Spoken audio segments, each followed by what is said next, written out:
I chose to believe every word I was fed, and I thought the coals on my back were a product of the lack you left when you stepped back and racked your brain for a reason to stay. But you could not seem to formulate any such thought in your head.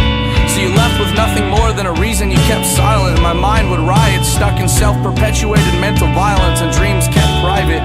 The ambition to fix this wish list of selfish, misfit, realist missions contained within a vision of wishful thinking and seeking deep into a new bit of misproportioned emotions, leaking through a seeping truth constructed by my need to feel important. When you would look back and think of all the little things you regret, I just wanted you to think of me when you'd think back to all the things you regret. I spent so much time convincing myself that the rest of this mess that I stressed within this relationship was a product of the world's impressions, not my deep desire to be needed. And it's hard to admit, but I guess I've come to terms with the fact that I just want to be needed. And I convinced myself that I needed to be needed. And if that was true, I would still be smiling like you still today, but for different reasons. I chose to dismiss the possible instance that the lips I love to kiss could form the words goodbye.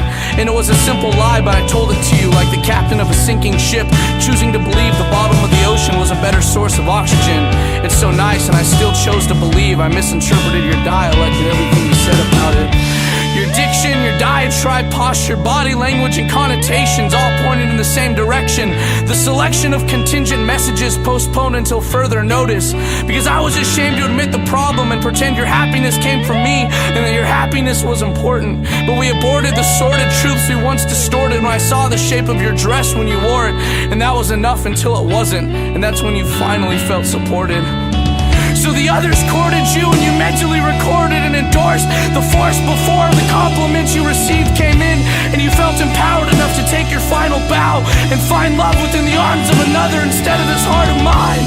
And that's fine, because I would do the same and I would leave me, not because I'm useless and not because I'm broken, not because I'm sad and not because I'm worthless, but because I saw value in your smile and not in your values.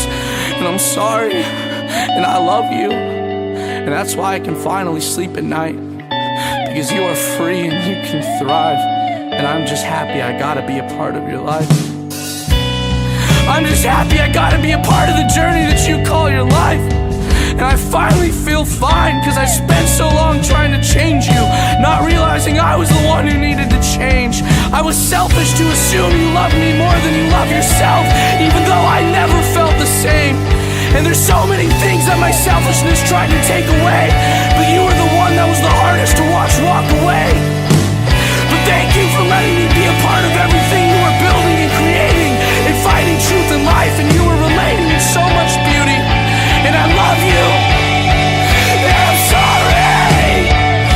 Thank you for letting me be a part of your journey.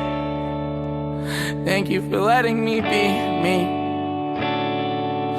And thank you for setting me free and showing me love in its full capacity.